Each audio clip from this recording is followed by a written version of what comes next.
Hi, this is Pawan and I welcome you to my YouTube channel. In today's lesson, we'll be taking a look at the strumming pattern and chords for the song Mere Rashke Qamar from the film Baadshaho, originally composed and sung by Nusrat Fateh Ali Khan Sahab and produced in this film using a mix of his voice as well as that of Rahat Fateh Ali Khan Sahab. A very interesting strumming pattern that I'm going to show you. Not really a song that someone would strum along with, but if you are able to play this the way I'm going to show it to you, you're really going to enjoy it. So let's get on with it. So the song is in E minor and the chords are pretty straightforward. If you're playing open chords, all you need to know is E minor, D, C. Most of the song is using these chords. There are a couple of places where you need A minor and G also. And those are the 5 chords pretty much. And if you're playing bar chords, so E minor, D, C, and then A minor and G you could play over here. So now let's check out the strumming pattern. I'll show you both in open chords and in bar chords as well. So this is how it will sound in the original speed if you're playing in open chords. So we'll use E minor for this and switch between E minor and D and C as well.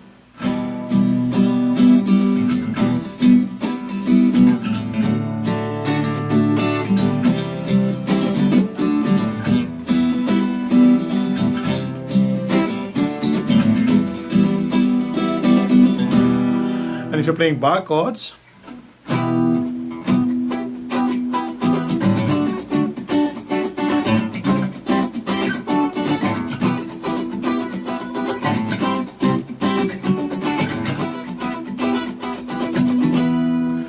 now let's take a look at the pattern step by step so you can get your timing right. So if you're playing in E minor, this is what we played.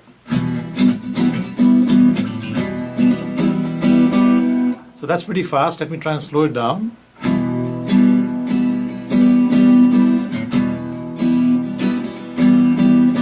I'll slow down even further.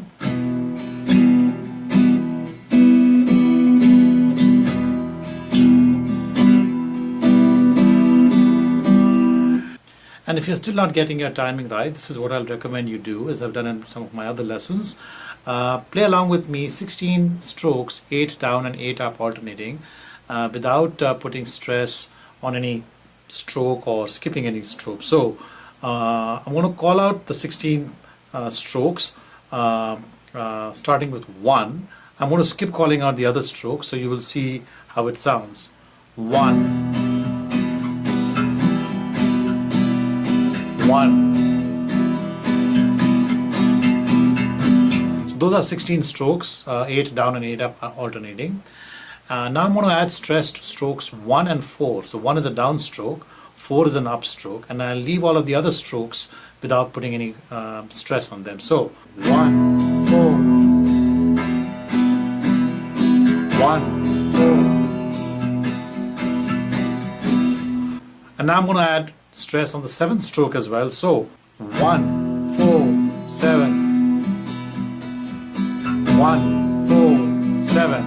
And when you're playing the first stroke, always try to play that on the bass strings. So those are the strings closer to the 6th string. So that gives you the first beat of the pattern. Now besides strokes 1, 4 and 7, we're going to add stress to strokes 10, 12, 14 and 16 as well. So 1, 4, 7.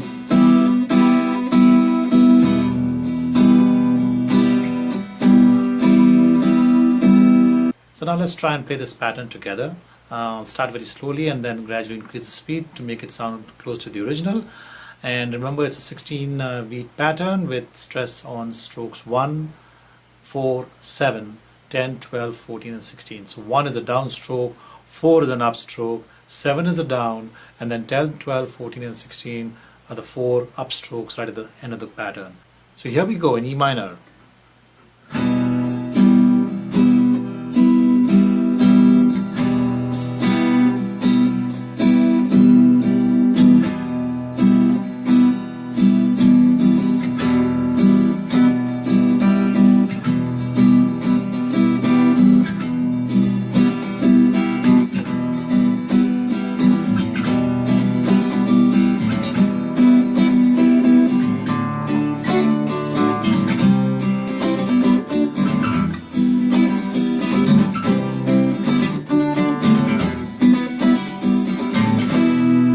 So one of the things that I did in that pattern that I just played was I was switching between chords in the middle of the pattern itself. That's I know it's a little tricky, so you could stay with the same chord for the entire pattern.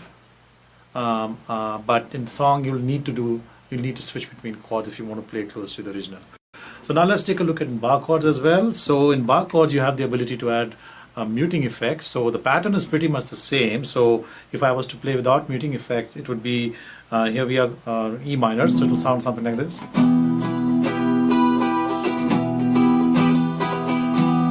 Now, so that's the pattern. It's pretty much the same as what we just saw in open chord. Now let's take a look at how this pattern will sound with the muting effects. Played at the original speed.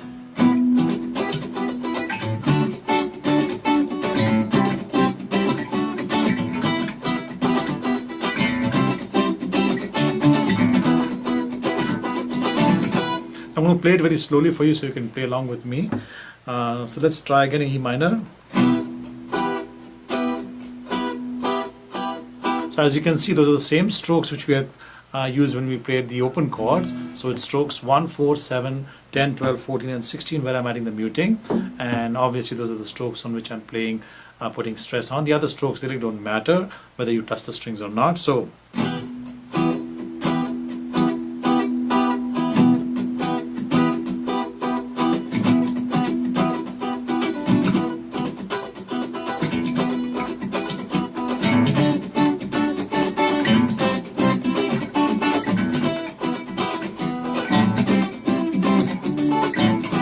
So as you can see here, here again also I switched between one chord, between two chords in the middle of the pattern. So as opposed to playing, I played. So basically I played the first 8 strokes here and then moved to the next chord for the remaining 8 strokes. So as a result of which the strokes 1, 4 and 7 are really coming out of this chord, and the strokes 10, 12, 14 and 16 are coming out here. And the same is with the movement from D to E minor as well.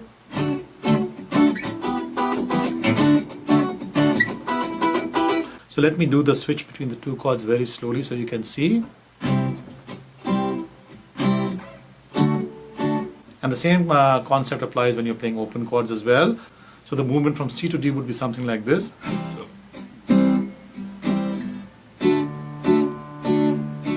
So when you're playing it pretty fast, this is how it's going to sound.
I hope you enjoyed that lesson.